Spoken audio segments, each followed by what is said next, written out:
Hello dear friends, Namaste. After a 5-month pause, I am thrilled to announce the return of our program Rays of Life starting today.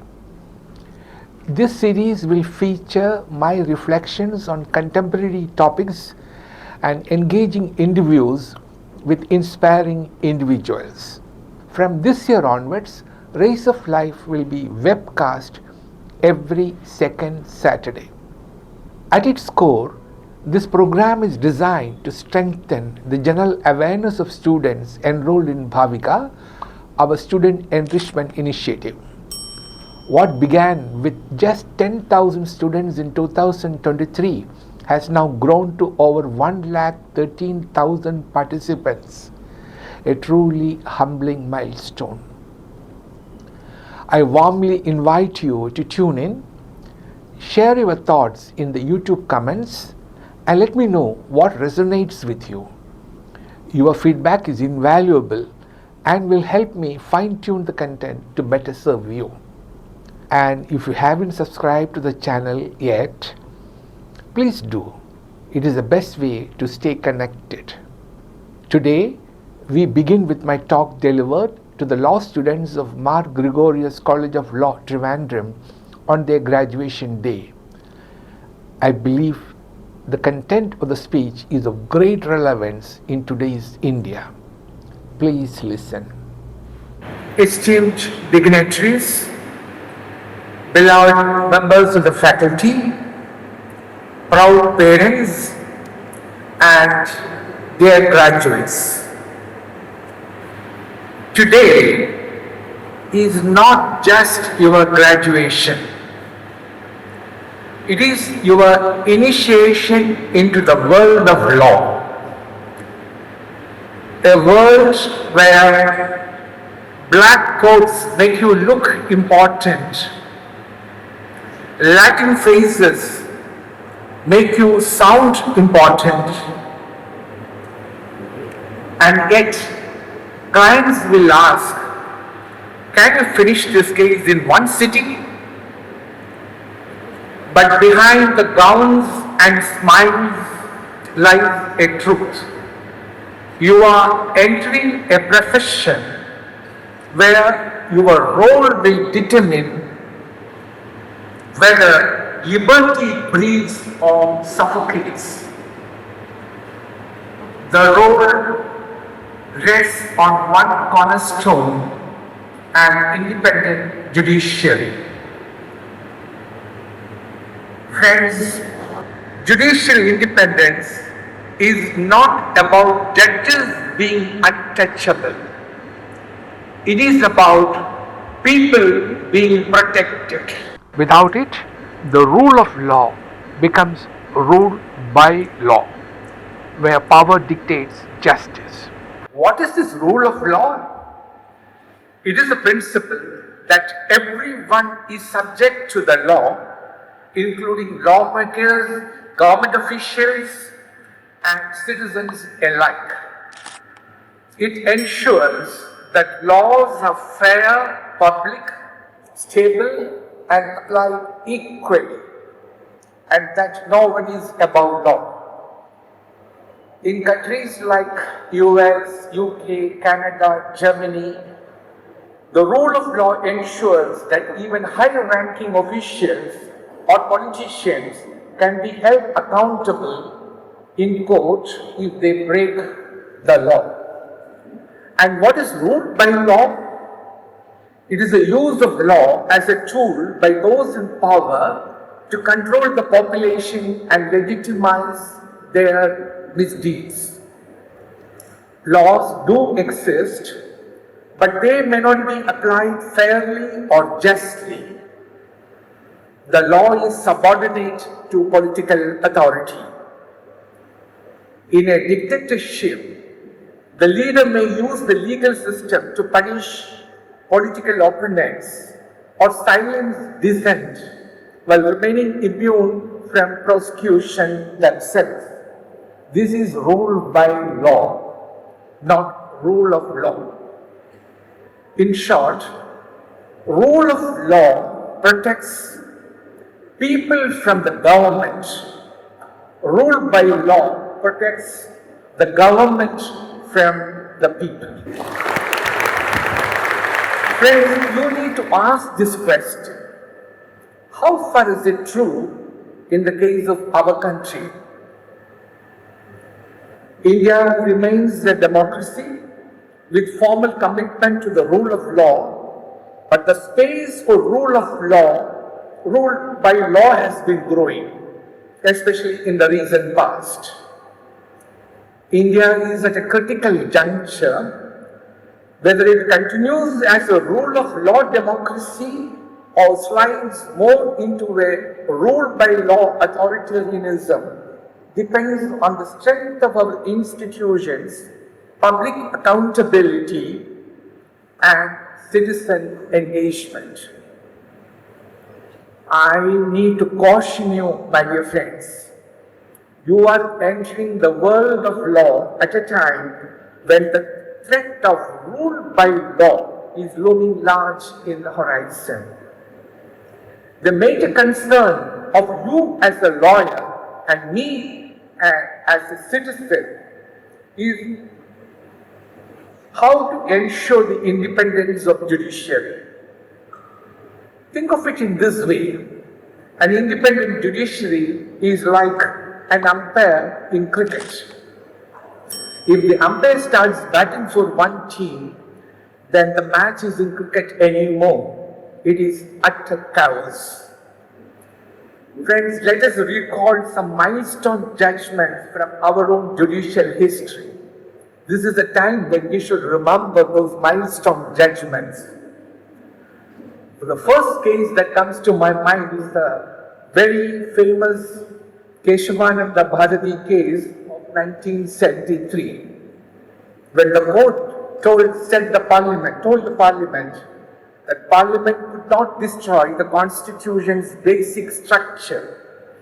Just imagine the courage telling the Parliament of India, the highest decision-making body of this country, sorry, you are powerful, but not powerful enough to delete democracy.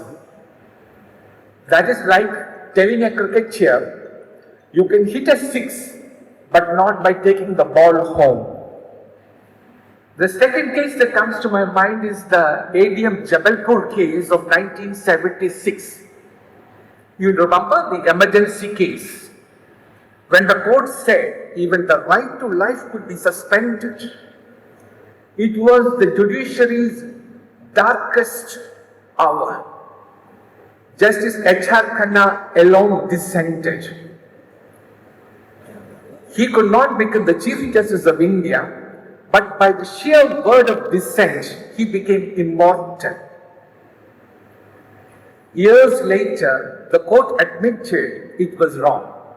Proof that even the highest judges sometimes write a regret letter in the form of future judgments. The third case that comes to my mind is the Navtej Singh Johar case of 2018. By decriminalizing homosexuality, the court said love is not a crime. One witty commentator quipped, the Supreme Court finally made it legal to love without fearing a police station. Each case shows us that the judiciary can stumble, but it can also rise. And when it rises, it lifts the whole nation. Now let's recall some landmark judgments from abroad. The first case that comes to my mind is the famous case from USA in 1803. This Marbury versus Madison case. This case invented judicial review. Poor Mr. Marbury could not become the Chief Justice. He did not get his appointment, but he made it into every law textbook. This was a lawyer's dream. Lose the case, but become immortal. The second case that comes to my mind from abroad is the Pakistan's lawyers' movement of 2007. Lawyers in black coats marched for judicial independence. For once, the public cheered the lawyers in the streets instead of avoiding them. One Pakistani joke from that time was, lawyers are usually paid to argue for others, but now they are arguing for us, and that is too for free. The third case that comes to my mind is the case from South Africa from 1995. The Constitutional Court struck down the death penalty. The judgment was so humane that even critics admitted, we lost the case, but we won respect. That is the power of judicial independence. It commands respect even in defeat. Now let us talk about you, the fresh graduates. You will soon face the first client who says, my case is open and shut. I can translate it in this way, in this form. It's complicated, my case is complicated, it is messy, but it has been going on for the last 10 years. Remember, you are not going to argue for fees or fame. You are defending the very idea of justice. The independence of the judiciary is not protected by judges alone. It is defended every day by lawyers who refuse to twist the law for their convenience. You will have plenty of opportunities to impress judges, influence cases, or even cut corners. When that moment comes, just remember the words of Justice Krishna Iyer. Law without ethics is a wound without healing. And if you ever feel discouraged, remember the old lawyer's quip. The law may be an ass, but this is the only ass that carries democracy on its back. And friends, since you are soon to step into courtrooms, let me assure you that they are not always solemn temples of law. Sometimes they are theatres of wit. In an Indian court, a lawyer once argued endlessly. The exasperated judge interrupted. Counsel, do you know the difference between a good lawyer and a great lawyer? The lawyer was very curious and he asked, what is that, my lord? The judge smiled. A good lawyer knows the law. A great lawyer knows when to stop talking. In another case, when a witness kept on arguing, giving vague answers, the judge quipped. The witness reminds me of Bollywood songs, long on drama but short on clarity. And abroad, Lord Denning, the famous for his sharp wit, he once said to a long-minded lawyer, you must be brief, sir, after all life is short and so is my patience. These moments remind us that humor in courts is not frivolity, it is wisdom wearing a smile. Now, dear graduates, your role is not just to win cases, but to protect the very fortress of justice. Independence of the judiciary, as I told you earlier, is not defended only by the judges on the bench, but by lawyers who argue with honesty, uphold ethics, and refuse to twist the law for convenience.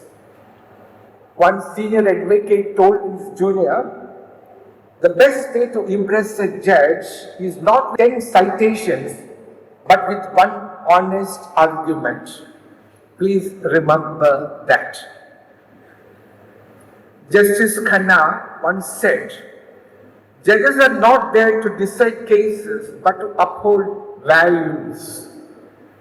If he were speaking to you today, he might add, And also to please never confuse what's a forward with constitutional law. So my dear graduates, may your prose examinations be sharp. May your adjournments be short. May your clients pay you on time. And above all, may your courage to defend justice never waver. For the independence of our judiciary lies the strength of our democracy, and in your hands lies the future of justice itself. Congratulations, class of 2020-25. The court of history is now waiting for your arguments. Thank you.